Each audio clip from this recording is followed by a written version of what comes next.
തരുന്ന ഗിഫ്റ്റ് നമുക്ക് എന്താന്ന് നോക്കാം കേട്ടോ. എനിക്കറിയാൻ മേല, നോക്കട്ടെ എന്താണ്ടൊക്കെ കൊണ്ടുപോയിട്ടില്ല. ഒരു കവർ കേട്ടോ, മൈക്ക്, ചോക്ലേറ്റ്.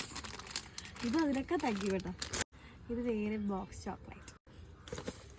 പിന്നെ മൈ ഫേവറേറ്റ് പെർഫ്യൂം. ഞാൻ കുറേ നാളായിട്ട് അവനോട് പറയണ കേട്ടോ അവൻ കൊണ്ടുവന്നാണേ. അത് ഞാൻ പറഞ്ഞു കൊണ്ടുവന്നാണ് കേട്ടോ. കൊണ്ടുവരുന്നത് ഞാൻ പ്രതീക്ഷിച്ചില്ല. പിന്നെ ഈ ഒരു പെർഫ്യൂം പൊട്ടിച്ച് നോക്കാവേ. നമുക്ക് ഈ ബോക്സിൽ എന്താന്ന് നോക്കാം.